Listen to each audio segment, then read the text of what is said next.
मैं एंजल शर्मा आप सभी का स्वागत करती हूँ एंजल वर्ल्ड लाइफ में। आज हम लोग बात करेंगे कांवड़ यात्रा के प्रकारों के बारे में, उनके रूप के बारे में, क्योंकि कांवड़ यात्राएं बहुत तरह की होती हैं और हम लोग उन प्रकारों के कुछ पॉइंट्स आपके सामने आज रखने वाली हूँ।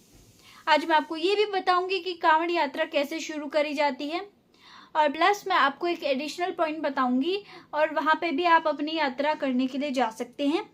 मेरे से अगर कोई भी गलती हो जाए तो मैं उसके लिए क्षमा प्रार्थी हूँ। चलिए शुरू करते हैं। तो कांवड़ यात्राओं के प्रकारों में सबसे पहली कांवड़ यात्रा आती है सामान्य कांवड़ यात्रा। ये अपने नाम पर ही गई है।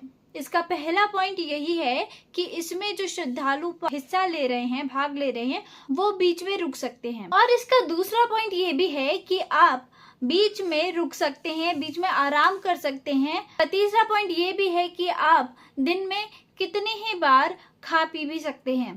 सामान्य यात्रा जो है उसे सारी कांवड़ यात्राओं से सबसे ज्यादा आसान यात्रा माना जाता है और इसमें ज्यादा नियम नहीं होते हैं। चलिए आगे बढ़ते हैं दूसरी प्रकार की कांवड़ यात्रा की तरफ, जिसका नाम होता है डाक कांवड़। अब इस यात्रा में कुछ पॉइंट्स हैं जो कि आपको जानने जरूरी हैं। इसका पहला पॉइंट ये है कि इस यात्रा में श्रद्धालु बीच में रुक नहीं सकते। तो और इसका दूसरा पॉइंट ये भी है कि जिस दिन श्रद्धालु कांवड़ लेकर उस यात्रा के लिए निकलेंगे, उसी दिन उन्हें अपने जहाँ पे भी वो जा रहे होंगे कांवड़ चढ़ाने के लिए, वहां पर उन्हें शिव मंदिर में जाके उसी दिन जल अभिषेक भी करना होगा। और तीसरा पॉइंट ये है कि इस यात्रा में सब एक साथ मिलकर इस यात्रा को पूरा करते हैं।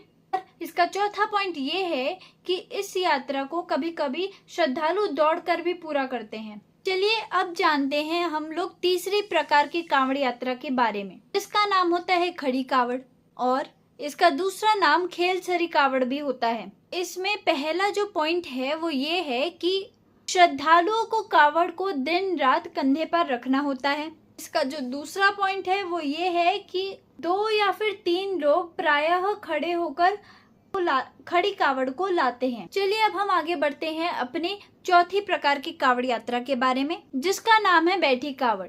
इसका दूसरा नाम है बैकुंठी कांवड़ या फिर झूला कांवड़। इसका एक पॉइंट ये है कि इसमें जो बैठी कांवड़ होती है उसे अक्सर एक व्यक्ति लेकर चलता है। इसका दूसरा पॉइंट ये है कि श्रद्धालु जब रात के समय जा रहे हों, कांवड़ को किसी पेड़ या तनी के सहारे लटका सकते हैं या फिर उस कांवड़ को स्टैंड पर भी रख सकते हैं। चलिए ये तो थे कुछ प्रकार के कांवड़ यात्रा जिनके बारे में मैंने अभी आपको बताया। तो अभी हमने जाना कांवड़ यात्रा के कुछ प्रकारों के बारे में और उनके कुछ पॉइंट्स भी जाने। तो चलिए अब हम जानते हैं कि ये कांवड़ यात्रा जो होती है उसे कैसे शुरू किया जाता है। इसका पहला पॉइंट ये होता है कि कांवड़िये 2 से 3 बजे के आसपास जल पात्र लेकर घर से निकलते हैं। और इसका दूसरा पॉइंट ये है कि जो भी पानी वाला बर्तन आप लेके जाने वाले हैं वो कभी भी टूटा हुआ या फिर टेढ़ा मेढ़ा नहीं होना चाहिए। इसका तीसरा पॉइंट ये है कि जल पात्र को साफ रेशमी और सूती कपड़े से लपेटते हैं।